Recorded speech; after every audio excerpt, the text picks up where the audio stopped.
गणेशोत्सव काळातच जरांगेंनी आंदोलनाचा इशारा दिला। 28 तारखेला आंदोलक नवी मुंबईत दाखल होणार आहेत। एपीएमसी मध्ये आंदोलकांची राहण्याची व्यवस्था करण्यात आली। नवी मुंबईतील मराठा समाज देखील सज्ज झालाय। उद्या नवी मुंबईत मराठा समाजाची जनजागृती रॅली निघेल।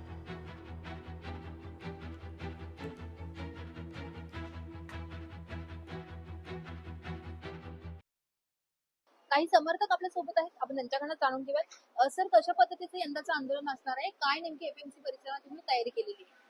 येत्या 27 ऑगस्ट रोजी संघर्ष योद्धा मनोजदादा जरांगे पाटील यांच्या नेतृत्वाखाली महाराष्ट्रातील कानाकोपऱ्यातून लाखो करोडो मराठा बांधव या ठिकाणी या आंदोलनामध्ये सहभागी होत आहेत।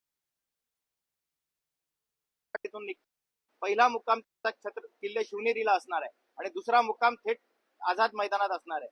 28 तारखेला ते नवी मुंबईमध्ये शहरामध्ये त्यांचं आगमन होणार आहे आणि त्या निमित्तानं लाखो बांधव या ठिकाणी नवी मुंबई शहरामध्ये वास्तव्याला येण्याची शक्यता आहे। त्या अनुषंगाने आम्ही एपीएमसी प्रशासनाशी त्या ठिकाणी पत्रव्यवहार केलेला आहे की हे कांदा बटाटा मार्केट जे आहे, या कांदा बटाटा मार्केटचा ऑप्शन हॉल आणि हा परिसर त्या ठिकाणी आम्हाला या बांधवांच्या नियोजनासाठी मिळावा। त्या ठिकाणी जेवणाची व्यवस्था असेल, पाण्याची व्यवस्था असेल आणि शौचालयाची व्यवस्था असेल, या सर्व सुविधा मागच्या वर्षीप्रमाणे या ठिकाणी करण्याचं आम्ही त्या ठिकाणी नियोजन केलेलं आहे। आणि यावेळी निश्चितपणे तुम्हाला सांगतो, मागच्या वेळी जितकी लोक आली होती त्यापेक्षा कमीत कमी दुप्पट लोक यावेळी या आंदोलनामध्ये असणार आहेत। किती लोक या ठिकाणी अंदाजे असणार आहेत आणि एपीएमसी परिसरामध्ये कशी सोय असणार त्यांची? मॅडम, ह्या आंदोलनाच्या वेळेस अंदाज लावणं नक्कीच अवघड जाते, कारण तयारी इतकी जोरात आहे की प्रत्येक गावातून, म्हणजे महाराष्ट्रातील प्रत्येक गावातून मराठी निघतात याच्यात।